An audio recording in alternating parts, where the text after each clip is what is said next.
Hello and welcome to the Gentleman Talks, a series of one-to-one interviews with ladies and gentlemen where we're going to investigate and talk about their working lives, their influences within a framework of our mission to make the world a more respectful, stylish and gentlemanly place. And today we're talking to Justin Rhodes. Welcome, Justin. Thank you. To our little eyrie above the Thames here. Very nice. It is, and on a warm day for the first of the summer. Oh, this is good. It's nice for a change.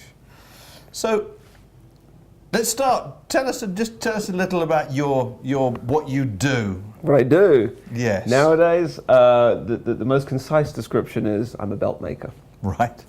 Which is, I think, a terminology that I came up with.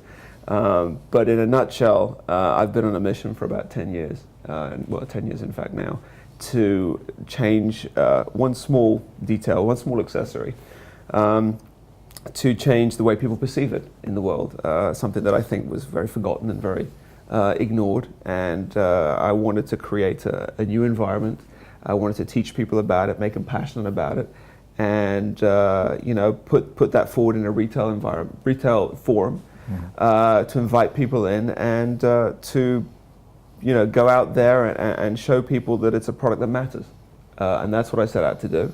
Luckily, we're doing okay. We're spreading our word, we're spreading our gospel. Right. Often one by one person by one person. It's not the fastest thing, but I feel we've made a difference, and that's really important. So that's what I've been doing for 10 years. And a 10-year journey. So how did you got to belts? Where did you start on that journey? Where was your start point? I started probably when I finished uni 20 years ago, and I was sort of fell into the fashion business. I think it was a family industry that people, my 3 generations of my father's family, my mother's an interior designer, fell into the fashion industry by default, I think, because we were in yet another recession, and I wasn't really sure what I was going to do. Really enjoyed it, but spent 5 years working for someone, followed by 3 years in my own business, and got very disenchanted with the part of the business I was in. I'd learnt about manufacturing, sourcing, selling, designing. I learned an awful lot, but I wasn't very good at fighting over 5 and 10p. Right. So it really wasn't for me trying to sell high street goods and stuff. So I kind of got disenchanted, and the industry was changing, and this streamlining of suppliers and stuff, and it was hard for us to get a foothold. So I got out of it completely. Went and lived in France for 4 years. Ran a very small telecom company, which I know nothing about, but I speak French, and so I spent 4 years there, working in a different culture, learning to do business in a completely different language and in a completely different way, in an industry that I knew very little of.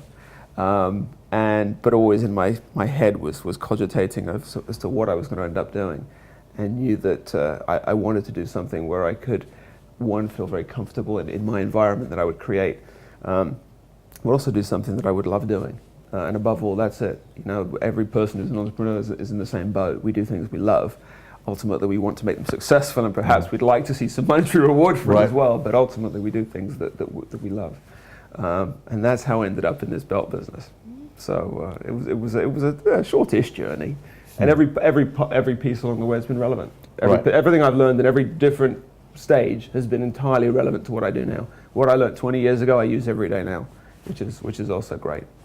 But language is probably above all the most important one. So the last part of that journey, then, what honed you in on this belts? one product? What brought you to that? Well, probably I started off with something that would be very aligned with your sort of core subject. I really wanted to start a men's lifestyle business, and I had this vision of this most wonderful men's club, shop, it was going to be everything. It was going to be clothing and shoes and interior design and memorabilia and everything. Anyway, turned out it would be a very, very, very expensive project that I couldn't afford to do. But within all that was my belt business. It was one element that I believed was that we could create a very customized experience for our men at the time. And I believed it was something that had legs in its own right. And the more I researched, and I looked at every store in every country that I could possibly go to, and the more I found that it was a product area that was dominated by either it was a very brand-heavy sort of product, logo dominated. So sold because of the logo, not because of the product. The choice was non-existent. It's consigned to the deepest, darkest corner of every store. The choice is black or black, sir. And I felt that, when I told people about it, most people would say, well, that's ridiculous. You can't just sell belts. And I said, well, of course, if you take what already exists, the market is small, but people wear the product. I'm not trying to reinvent something that people don't like. So, and I think I probably took hope from seeing things like Starbucks and Pret a Manger and businesses like that who have taken a specialty and really expanded what the product is. A cup of coffee is a cup of coffee, but now a cup of coffee is a lot of different things to a lot of different people, and they've pulled in consumers who never thought about drinking coffee and they drink coffee. And I believed we could do that with belts, that we could make it an experience that was personal, customizable, that everyone could express themselves through this small item of clothing. That ultimately, if the market was this size, through education and through our passion, we could make people see the product differently and the market become like this. And that's what I set out to do. And that's why I believed there was a business in there. And I wish I'd had a pound for everyone who told me we couldn't do it, because there were plenty of them. Yeah. But, and how many years ago was that you moved just specifically into? It was 10 years ago. Okay. 2003. I was leaving France. I decided this was going to be my destiny, and I spent a year preparing it. From soup to nuts. Right. Designed every product.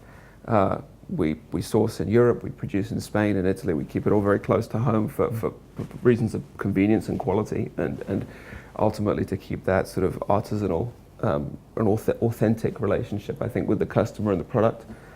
And designed the shops, did all the interior design work, created display, found properties, tried to raise money, the usual things that one would do as a business, and managed to do that. We're literally in a year, pretty much a year to the day from that, we opened our first store. So that was the process. And so 10 years on, tell me about the business now as it stands today. Well, 10 years on, we've made a difference. We haven't yet made a difference on a global basis, but we have made a difference. We've opened 3 stores in London. We opened our first concession, staff concession in Harrods 9 months ago. We've got a partner store in Osaka, Japan, which we opened 9 months ago as well. We've been learning our game. We've been slowly teaching people and proving there's a market. Like any business, you've got to prove the validity of your concept.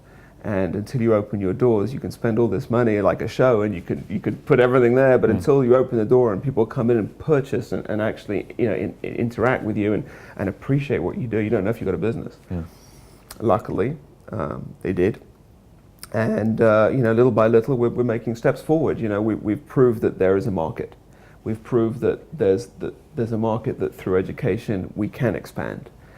We appeal to men and women. We appeal cross-demographically, and we're starting to build the reputation as being the formative belt-making brand.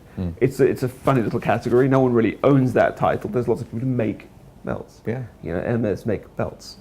Louis Vuitton make belts, but they're not belt makers. They're fashion brands that happen to make belts. Right. So it's an afterthought for them, or it's something they have to have in their. It's something. For them, it's the additional sale. Whereas for us, it is the sale. It is what we do, and that's all we do. We've kept it very, very, very specialist, and we haven't diverged from the original plan. I reread my business plan actually a few years ago. I was actually quite astounded at how much of it we'd stayed true to, and how much I'd hoped we would achieve. We have achieved. And I think not diverging from one's sort of vision. It's so easy to get pulled in different directions, and every customer has an opinion on what you should be doing and what you should be selling, and you just have to be so careful not to lose that focus, because if you become everything to everyone, you lose your position in the market. I'd rather have a very clear identity. Let people know us for what we do and what we do well. Do one thing and do it well. What the future holds, I don't know, but. So, starting the process, the journey, you start with a gentleman standing there with a pair of trousers and belt loops and the need to keep his trousers up. At its most basic level, yeah. Pretty much. How do you start with that? What's the process then that you go through to create? It's a conversation. We're taking most customers and we talk to them. I can't dress anyone, and we have to look at them as a package, as a person, and that's talking to them as a person. Who are they? What are they like? How do they dress? Where do they dress for? What occasions do they wear their products for? And understanding also their level of comfort. Are they contemporary? Are they classic? Are they willing to have their boundaries pushed a little bit by us? And once you ascertain that, and that's it's a few minutes of talking, and it's also being perceptive of how they look and feel, and then deciding what it is you're going to show them. Ultimately, if they come and asking for a black belt, it's a black belt. Right. I can't reinvent the wheel, but I can show them a selection they won't have seen before, and I can certainly get them the right product for what they need. If it's a little broader, and they come in with a broader palette of well, I'm just looking for something, then it's, well, what do you mainly wear? I'm not going to sell you a red belt if all you wear is navy all the time. I got to look at, I don't want you to have something that you're not going to use. That's pointless. And I've got to start from the beginning. I'd rather you have one thing that's right for you now and build on that in the future. You need to gain our confidence that we understand you and that we will adapt and evolve with you at the pace you wish to evolve at. Right. And so once we do that, we help you choose the leathers. We'll choose, then once we've chosen the leathers, we'll then go through the buckles, which, as most people think a buckle is a buckle, but it's, it's different finishes and different shapes and, different things. And you make people look at it, and it's funny how many opinions people have. When they have no choice, they have no choice. You have no opinion. You give people a choice, they have an opinion. Is it square, is it rectangular, is it funky, is it, And then ultimately we go to the sizing, and we custom size them. So we measure them up, we size them, we make sure it fits. We take into account whether they're wearing a pair of jeans or a suit trouser, to ensure that they can wear it in different ways with different things. It's more pertinent to a woman perhaps than a man, but lower cut, higher cut, whatever it might be. And we finish off the product and make sure it fits, and then they're off and running. So it's the Savile Row of belts. It's creating something. Yeah. From the ground up. It's what I would call on the spot bespoke. Right. I think that we'd all aspire to bespoke. The reality is that few people can afford it. Also, people don't have the patience for it necessarily. Right. And I think that what we wanted to do was create something that would allow people to be part of the creative process with us. They get to choose. They get to have a play. Right. And that's what retail is about. It's about enjoyment. And so we want to make a place where people can come in and enjoy it. Right. That they leave with a product. Obviously, it's very important. So this isn't a process like a suit where I have 2 or 3 measurements. No. This is I walk in. The point is you come out. in, you come in, you choose, you create, we size, you walk out.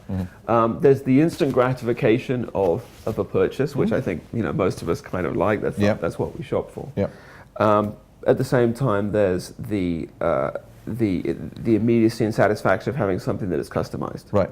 And that's very important. The amount of people I see, well-dressed people who come in, and this product it's disgusting or embarrassing, and it's had a skewer put through it to make 4 or 5 extra holes. Or this is the belt my dad gave me when I was 20. Well, you're now 45 and you really don't fit into it. Or this, you can't possibly wear that with a suit. This is what you should be wearing when you're walking your dog. Yeah. So.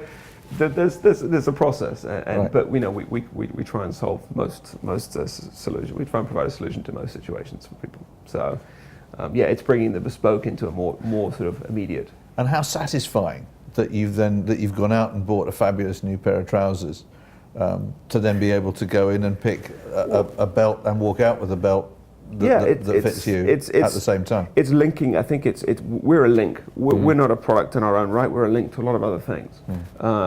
And I'd be the last person to say that it's the most important thing that you have in your wardrobe. Even if it's just the complementary article, it should be the right complementary article. And people spend a lot of money on clothes. We sell a lot of products for jeans, and people spend a lot of money on jeans. A pair of jeans is £200, £250 a pair. Why are you wearing a 30-pound piece of rubbish around your waist. Surely you should do your jeans the service of providing something nice. Also, differentiate from everyone else. Why be like everyone else? Why plonk on a logo, something? Why not wear something that makes you stand out just that little bit? So, maybe subtly, but just a little bit. And the point of colour coordination. I have a friend who's a colour, or was a colour stylist in his time, and is absolutely vehemently opposed to wearing different colour belts and shoes. Got to be the same. He said, I've got a pair of white shoes that I can't wear because of my white belt. So there are people who get really bent out of shape with it, actually, and it's really interesting. I think it's a slightly broader rule book than that. I'm very for, the Americans are very, the belt's got to match the shoes. They're very, sticklers for that. Yeah.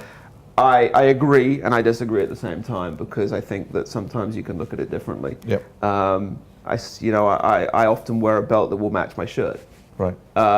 Or it can match some element of what I'm wearing. If you're wearing blue jeans and a pair of shoes, you can use, depending on the context, you can use the belt as a flash of colour. No different than your pocket handkerchief or something. It can be just a little burst. Yeah. Especially for men, where we're quite often monotone in how we dress. So there are ways of looking at it. You can wear a belt that matches your cufflink if you want. As long as there's a reason for it, as long as there's a reason that connects it, right, that's okay with me. Most of the men that you provide belts for, how many belts do you think they've got in their wardrobes? Well, not enough, clearly. But I mean, beyond that, you know what? I would hesitate to guess that most people probably have no more than a couple before they start out. And when I started out, I always used to say, I think at a minimum, a gentleman should have at least 6. To cover the main kind of occasions they may be using. I say, smarter things, black, brown, tan, a nice belt for jeans, which is a different type of leather. Perhaps if they play golf, they should have a different belt for their golf outfits, and then maybe something for very formal attire. So you need quite a few things. And also as the fashion market evolves, and for men particularly, if you look at the color palettes that people now wear, colours that were forgotten have now become relevant again. We've been pushing things like navies for a long time. Navy disappeared as a colour for men. Navy shoes disappeared. Now you find a lot of navy. Tan in all its hues is very, very important. You see far more men. It's no longer just a suit and black shoes. So that opens up a huge sort of area of possibility, and we just tie into that, really. Right.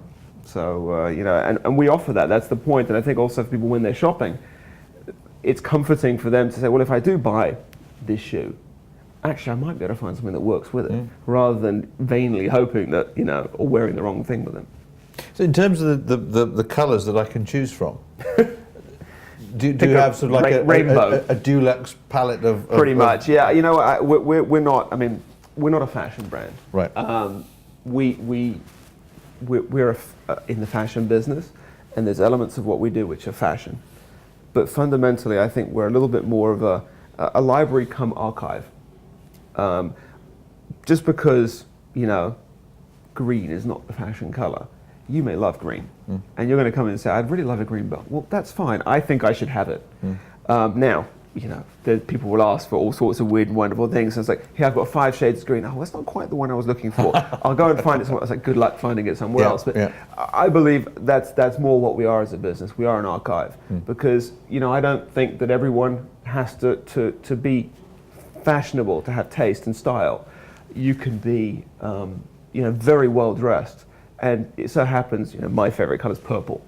Now, purple may or may not be fashionable, but I love purple, and I will wear a purple belt, and if I could find purple shoes, I'll buy them. And I think that's what we do. We're there, and when someone comes in, and don't forget, just because we're in the middle of winter, it's summer somewhere else. You might be going to Barbados for your summer holidays, and you need your white belt, or you want something light and airy and different than we do here in winter. So you're also thinking of that, plus London particularly.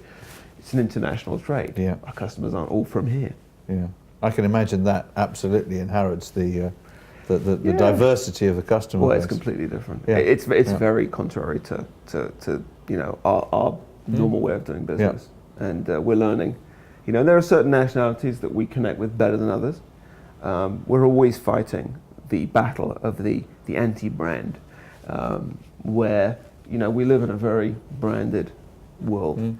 Yeah. And for businesses like us, you know, we're always going to have to really prove ourselves above and beyond, because, you know, the brands that are there are very strong, and the newer consumers, you know, the biggest consumers, which are the outside of Europe, you know, the Chinese and the Russians, the Middle Easterns, are still very strongly pro-brand and very strongly reassured by the brand. Yeah. And so we have to work very hard to break down that kind of allegiance. Just because it hasn't got a, you know, XYZ logo on it doesn't mean that it's an inferior product. In fact, it may be superior. Yes. But it's getting past the connotation of the brand. Yeah. Interesting, isn't it? Yes. So the process of creating a belt, you mentioned sourcing from all over Europe. Yeah. Just how does it work? how does that work? How do you create? Well, we create soup to nuts. So we buy leather. We start from that end. We work with probably 25 different tanneries, predominantly in Italy. We find the leathers we like. We work with different colors, different textures, different thicknesses for different occasions. We buy them in. You know, I'm an inveterate visitor of tanneries and factories. I like going and seeing them. I'm very much focused on the relationships that we build with them, and that's what I think has always stood us in good stead. People see we're serious about what we do. I go and see them, I talk to them, and we build relationships. We're not the biggest customer. We probably never will be the biggest customer. Yeah. But you know, we build those relationships. We've got, you know, we work with the same people for quite a long time. We buy all the leather. We then send it over to our factories in Spain. We've been working with 2 factories, one since day one, which are run by 2 very nice women who just make belts. And you know, we basically, I create all the designs here in London, and I will send them all the information. This is what we want to produce. We'll sample it, make sure we're happy with it, and then we'll produce it there in Spain for us, and then we bring it back here into the UK. You know, the actual manufacturing processes, maybe manufacturing is a grand word. It's quite simple still. The industry is quite artisanal and remains that way. It's not heavily machine oriented. There's a lot of handwork that still goes into it. Also, our type of business, we make such a diversity of product. It's never sort of going to work on a big production line. So, you know, factories are, you know, 12, 14 people. Okay. And you know, they have learnt, I think, through our emphasis and time spent with them, to appreciate all the little details that go into differentiating a good product from a great product. And that's how it kind of works. And then in the buckles, we do the same thing. We design here in the UK. We've got a silversmith that works in-house, or a jewelry designer. We create prototypes, and a buckle starts from a piece of paper, goes from a piece of paper to a piece of wax. Very, very old-fashioned way of doing things, but that's how you plasticines and waxes. Right. Waxes then get turned into molds. Wax gets melted away and creates original molds, which you can make in silver or brass. And then ultimately they go away and to be made into sort of base metals that we can use for our everyday buckles. It could be brass or whatever. So it's not the quickest thing in the world. It's something which I'm very much trying to help. We're trying to sort of promote the idea that it's an art form. That the belt buckle in its own right is a piece of jewelry.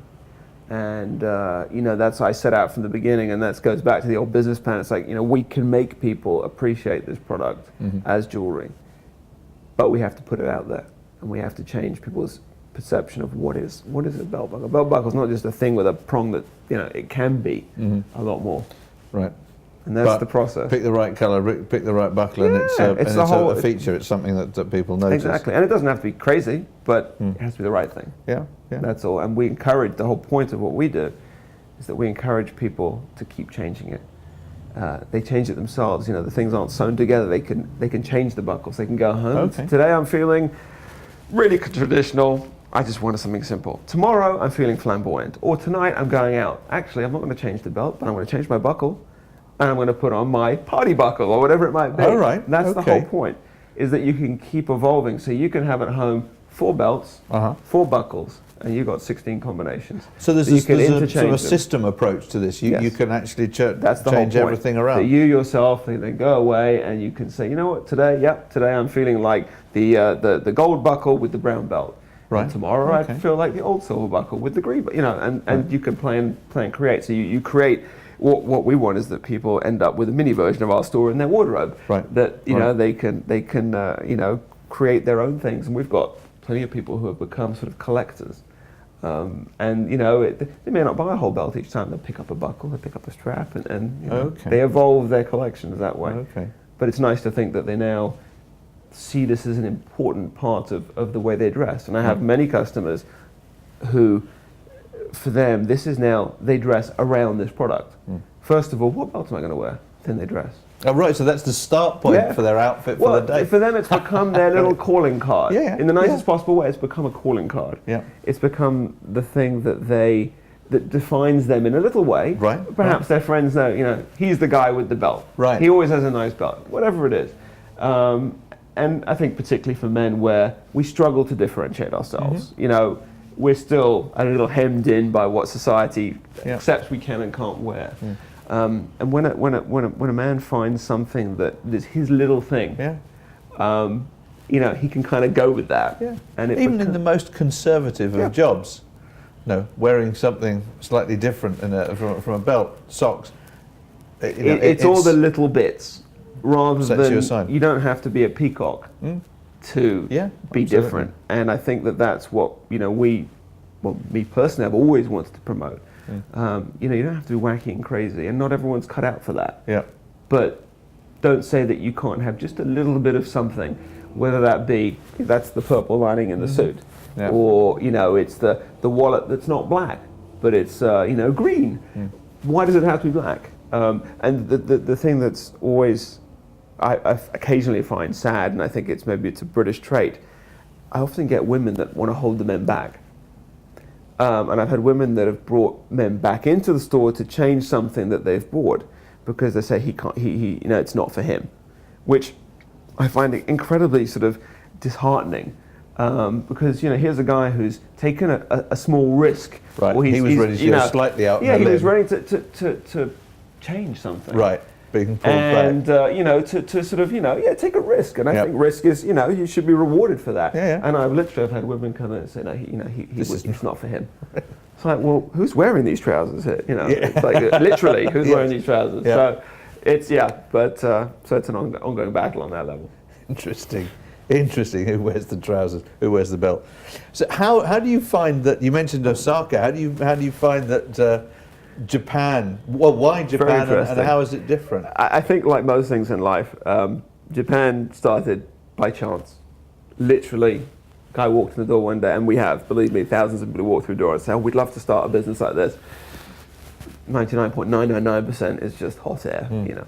This guy came in and he spoke to the manager and he said, could I meet with the owner? I'd like to talk to him about doing stuff in Japan. Okay. And he came in and he was extremely polite. He'd studied in England for 3 or 4 years, so his English was pretty good, which was a good starting point. And because my Japanese really does suck. And we had a nice chat, and I was like, you know what? Why not? He's a nice guy, and I think there's so many things in life. It's your gut reaction. He's a nice guy. I think he's straight up. Why not take a risk? And so we started selling him some belts, which he was selling in his online business in Japan. And after about a year, he then dedicated his web business just to us. So he opened the Japanese version of our website. And shortly after that, we were talking about opening a store, and he calls me up one day, he says, I found a shop. He said, I really want to open it. I was like, okay. Hadn't planned it, but yeah, okay, let's do it. And we sort of, a bit of the flying by the seat of the pants, and quickly sort of did the legal agreement stuff, and like tried to put together a plan of how we actually do this with someone overseas. And we've managed to make it work. It's been brilliant because I think above all, as a partner, he's passionate and he respects everything that we've done. He protects the integrity of our brand, of our product. He's more protected than we are. I've seen him in his shop, and he's literally got the cloth bags we pack belts, and he's ironing them to make them perfect. But that's Japan as well. They are, if we think we're into detail, theirs is, X many degrees above. But it's been brilliant. What's been really interesting, of course, again, I think you learn a new market. I would never be so egotistical to say I know that we can sell all our product in Japan and it'll be exactly the same. However, he opened the store and he gave me his predictions for what he'd be selling and when he'd be selling. And he'd say, well, I don't think we'll do much business in February or March. I said, well, why not? He said, it's not really the season for belts. I said, well, there isn't really a season for belts. I said, in fashion, there are seasons. I said, I think you'll find that there's, that it's a more consistent year-round product, maybe without the peaks and troughs, but more consistent. And lo and behold, he's actually been doing really well in the months that he thought he'd be doing badly. All right.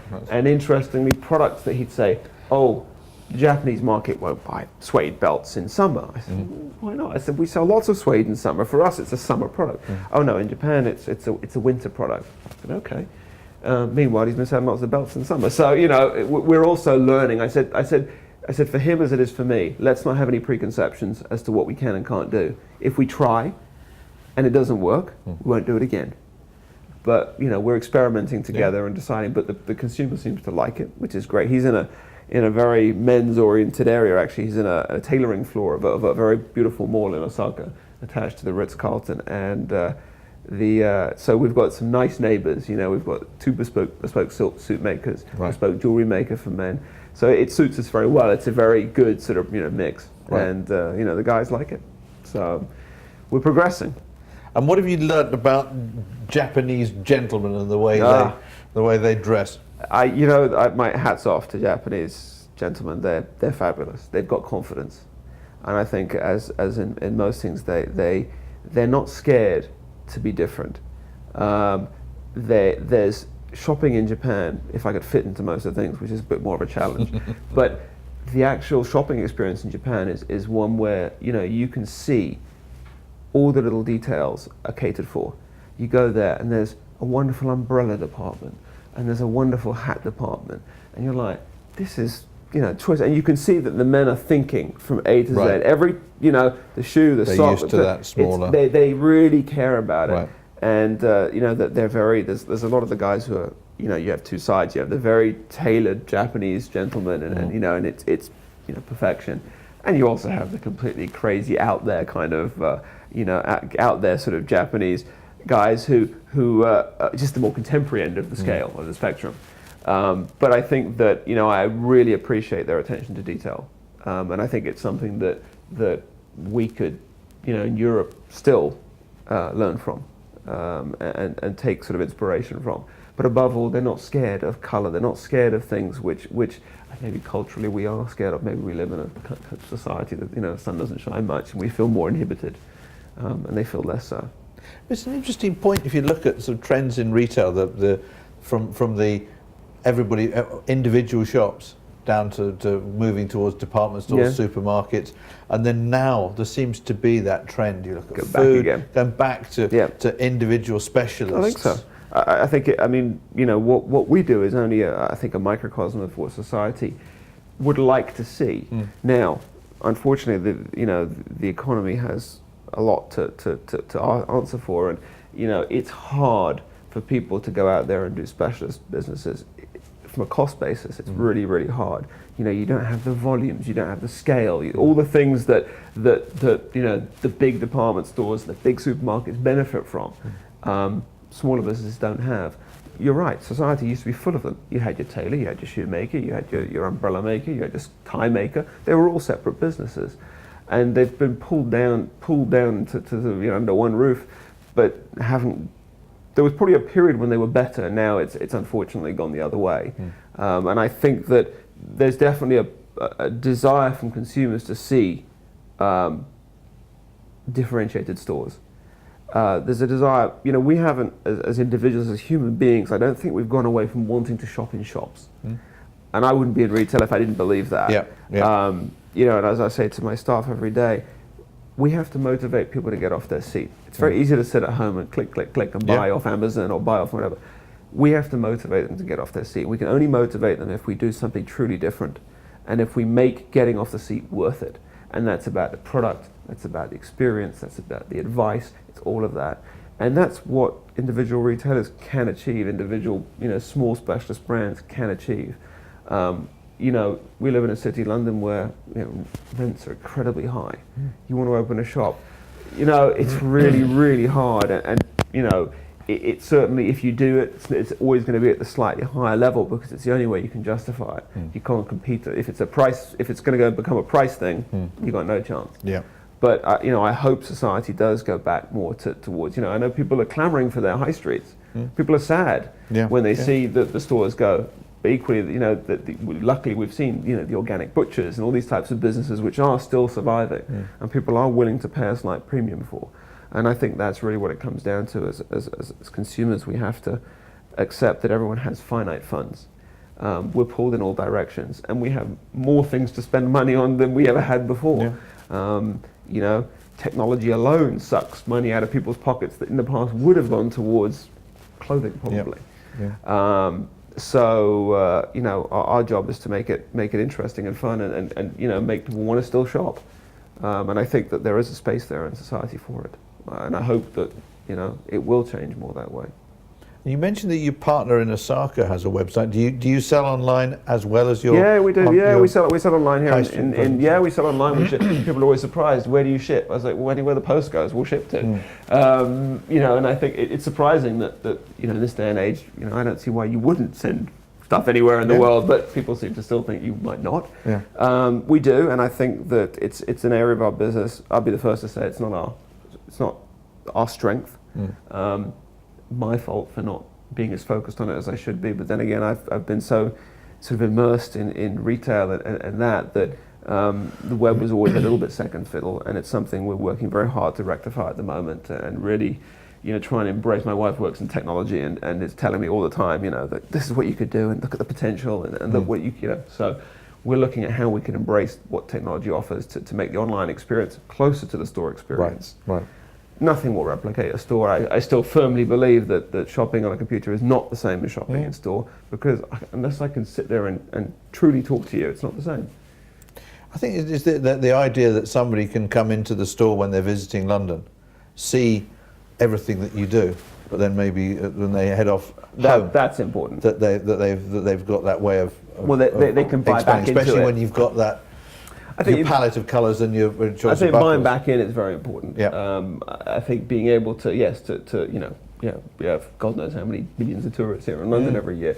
Allowing them to still be able to shop is vital from a business perspective. We have to harness that opportunity.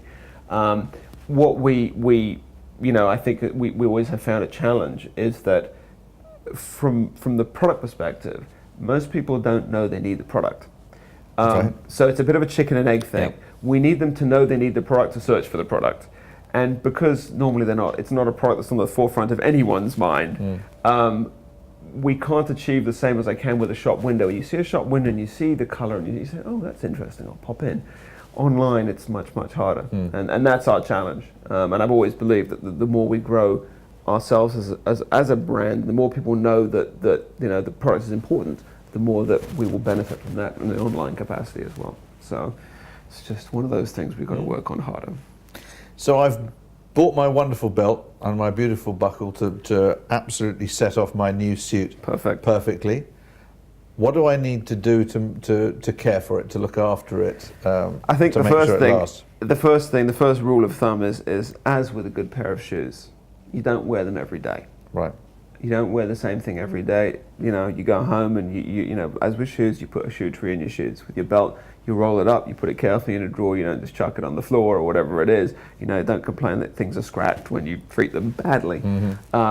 Above all, it's like anything. Leather is, it's a living, breathing material. It needs time to relax. If you wear the same product day in, day out, you will eventually just damage it. So give it a little respect. Rotate it. Ideally, that's why you have a few different belts and you rotate them from day to day. And at times, a little bit of cream, a little bit of polish, as you would with a pair of shoes. Look after them, and that's the most important thing. I wonder how many of our gentlemen have ever thought about their belts and thought about caring for belts in the same way as you would with shoes. Probably not. But people are surprised that, I remember my staff bought a very nice pair of shoes a few months ago, and after 3 months they were looking dreadful. And I said to them, did you put shoe trees in them? No. I said, well, why do you think they look rubbish? I said, it's like anything, if you don't maintain it, it's no different than taking a suit home and putting it on a wire hanger. Yeah. If you put it on a wire hanger, how is that going to help it maintain its shoulder shape or whatever it might be? Yeah. You've got to look after things. It's habit, like everything. And you recommend rolling a belt up? In the perfect world, I would have them all hung individually, but I think most people's wardrobes don't really allow for that. Okay. We actually make a box that people can store belts in. It's like a sort of, I suppose it's a men's jewelry box, and it's you roll up your belts, you take off your buckles, and you put your buckles in the little drawer that is underneath. So you have your 6-8 buckles underneath, and you put your straps in top. So you've got your 6 or 7 straps, you've got your buckles, and then you open it up in the morning. Okay, what am I going to concoct today? That's my ideal world, but that's not for everybody. I'm redesigning my wardrobe even as we speak. Yeah, what colour are your walls? We'll make a nice leather to match the walls, and we'll be in good shape. No, but that for me is like the very lovely way of storing them. To be honest with you, I don't have one, but then again, I have probably 75 belts. I really don't have enough space for all the boxes. So 75. Well, yeah, but that's my business. Yeah, I mean, I could have more. The problem is if I took one of everything that I make, I would seal. I mean, already I take up 3/4 of the wardrobe space in my house, so you can imagine where I'm already very popular. Right. So if I go down the route of taking all my belts, but I like. I mean, I like everything I make. I have to. I would make it if I didn't love it. Right. So there's always space for a lot more. And you're dealing only in belts. You said that you made the decision to specialise in that. Have you ever thought about diversifying slightly, moving out from that, or is it? Well, let's put it this way: we do 98.5% belts. We do a few accessories. We're small accessories that sort of tie in with us. We do wallets. We do credit card holders. We do passport holders. Occasional trays for sort of by the bed when you put your watch and your phone in the evening, things like that. But I think fundamentally, I don't want to over-diversify at this point. I still think that we're trying very hard to get our message across as to what it is that we do. If I dilute that message and I suddenly look like a leather goods shop, I'm no longer a belt maker. Right. And I cannot establish I can't force home the importance of what we do enough. The time will come, I'm sure, when we can diversify. And we get asked all the times, I get asked about making watch straps. Again, the colours. People say, oh, it would be great if I could have, the yellow and the green, I could have 27 different watch straps. And I said, well, yeah, but I'm not a watchmaker yet. Right. It's another thing. And if I do it, and I'd love to do it, but if I do it, I have to do it properly and do it well. There's no point doing it sort of, halfway. If we want to do it, we'll be the best at doing it. Yeah. And the time will come, I'm sure. Probably just not yet. It's fun doing it, and it's. I still think we've got a lot of, we've got to plough quite a big furrow still for our belts. We've got a lot of work to do on that, and give it 5 or 6 more years, and we'll see where we go. And you deal just in leather, or are you predominantly predominantly as you focus just on belts? Do you see that change? No, we do. I mean, we do a few things here and there in canvas and things like that, but we've stuck fairly tightly to just doing it in leather. Moving away from that, one, it's sometimes hard to add value to the product. Sometimes they're a bit disposable in feel, and I think that you can't do everything. As much as we think we can do everything, we can't. We have to sort of draw the lines at how much towards the fashion content we go. If someone says to me, oh, it's all about cotton plaited belts this summer, well, great, but you know how long that season lasts? It's 3 months. And if we haven't sold them by then, we're going to be stuck with them. Yep. So we're wary of that. We can't sell the volume to dally in products. If we do something, we have to believe we can sell it through a season. We can sell it ongoing through a year. But again, if in the perfect world, I think if we manage to expand and open some more stores, it gives us a little bit more latitude to play. Right. And that's where maybe other products can sort of fall in. So you, as a gentleman yourself, I have my moments. what governs your style? What drives you and what you? I don't know. I think it's a mix of different things. I mean, I like colours. You know, I'm not extravagant or flamboyant in colour, but I like colour. You know, I'm definitely a shoe guy. Always have been, and you know, I sort of dress from probably from the ground up. You know, I think that's kind of important for me. I think style is suiting yourself to different occasions. I think that, you know, as a gentleman, you're always sort of adapting your sort of sartorial presentation to suit where you are and who you're with. There's nothing worse than being overdressed or underdressed for a situation, and tailoring your style to be, you know, to be right for the moment is really what's key. And also knowing, you know, there are times when you can be more extravagant. There are times when, you know, you've got to rein it in, and you don't want to be standing out too much. But the principle of detail remains the same.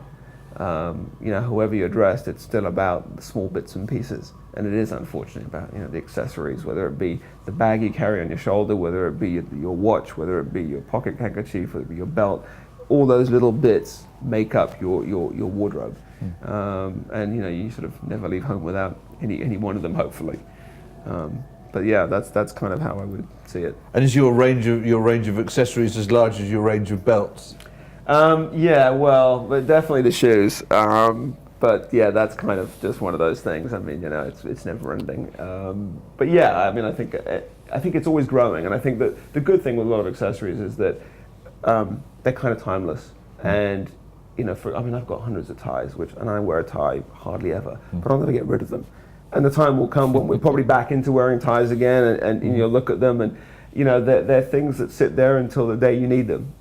Like with cufflinks, you know, I wear less double cuff shirts than I used to wear. That's partly a bit of a fashion thing and what have you, but you know, I still like having the cufflinks there, and then when I do want them, you know, it's nice to have them there waiting for you. And I think it's, you know, you can't go out and buy everything at once. Life is not like that. You know, we don't have unlimited funds, so it's constantly building. Right. And it's like whenever you buy anything, you hope you're just slowly adding to your sort of portfolio of products, and then they're there for you when you need them. And your favourite, all the pairs of shoes, your favourite pair of shoes? My favourite pair of shoes? God, that's limiting. Actually, I have a pair of boots that I was wearing yesterday, which are the most beautiful brogue boots, and they're sort of I suppose like a tobacco and chocolate colour mixed together with a brogue boot in there. They're very narrow style, and they don't work with everything, but they're one of those things, and I probably wear them no more than once a month, partly because they still hurt my feet a little bit, but that's by the by. I look at them and I just think they look like a piece of craftsmanship. Right. And they're the type of thing that I think I will be wearing for years. I probably have them for 5 years, and I'll always wear them. And I just look at them and I think they just want to be worn. And that's just something that is, you know, and they stand. When I could, every time you wear them, someone will comment on them. Not because they're flashy. Yeah. They could see that there's some workmanship gone into them. That's an extraordinary thing, actually, having a new pair of shoes like that you've got to gradually wear in. Yeah, no? There is that. Just wearing them around the house for an hour or a couple of hours till your feet are absolutely shouting. Only wear, you know, if you're going to wear them, you know, I'm only going out for the evening. It'll only be 2 hours. I can wear these tonight. That'll be okay. Yeah. You know, I know that sounds like a woman speaking, but it's true. I'm so glad I don't have to wear stilettos. Yeah. Forget about it. I do feel very, very sorry. You know, at least ours are vaguely comfortable. Yeah, that's right. Okay, we talked about Osaka, and obviously you've travelled there. Where's your favourite place to travel? Where are you looking to expand your belt universe? That's different. Well, somewhere hot and sunny would be fabulous. I'm thinking Miami would be very nice at this point in time. Honestly, we're looking east. I think that is, you know, an inevitability of sort of, you know, the global flows of money right now. So, you know, the Middle East certainly. Singapore, Hong Kong would be great. China, obviously, although a little terrifying.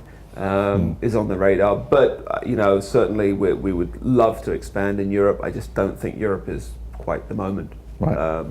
For so many obvious reasons. We just have to be cautious. So we're looking to, if we can expand, perhaps not through own retail, but through sales into other stores, concessions like the Harrods kind of model would be great. The sort of Galerie Lafayettes of this world would work for us. And then, and obviously the US remains, a sort of a holy grail for everyone who's in retail. Everyone would love to crack the US because we'd love to crack the US, and it's a huge market. And actually for us and for our product would be very suitable. They get what we do, which is important. Okay, Justin, that's been fantastic. I know there are going to be a lot of gentlemen out there who will finish watching this and will be heading off to their wardrobes, looking at a very manky set of belts and thinking that maybe this is an area they've really got to take it as a good starting point. Absolutely. So we're going to move on now with the 10 questions. Yes.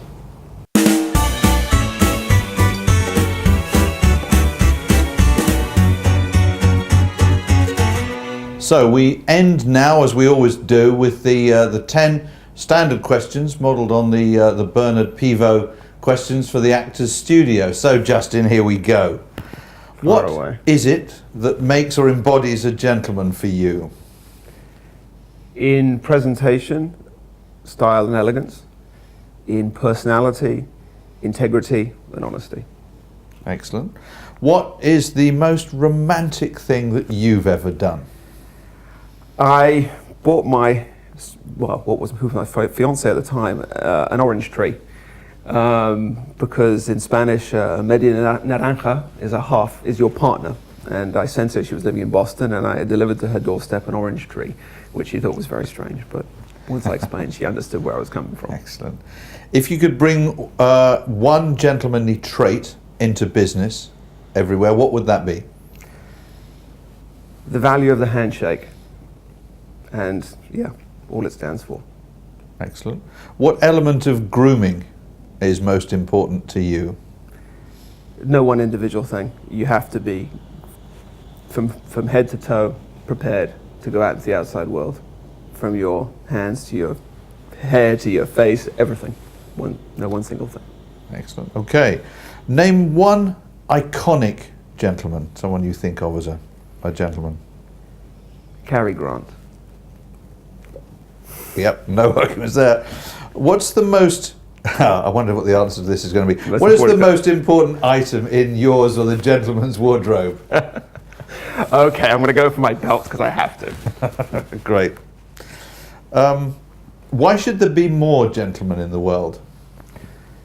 I think it would make a society that's a little less egotistical and a little bit more focused on good morals and courtesy. Excellent. What key skill should every young gentleman be taught? To listen, to not think they know everything, and to always learn from others. Okay. What should a gentleman never be without? Smile, wit, a little bit of good conversation. Excellent. And finally, finish this sentence. A gentleman should always... Good question. A gentleman should always be prepared, be willing to listen to others, think of others first before himself. Excellent. Justin, thank you. It's been a real pleasure. Pleasure. And I'm off straight away to check out all my belts, and I have a funny feeling I should be throwing a few away. Thank you very much. My absolute pleasure.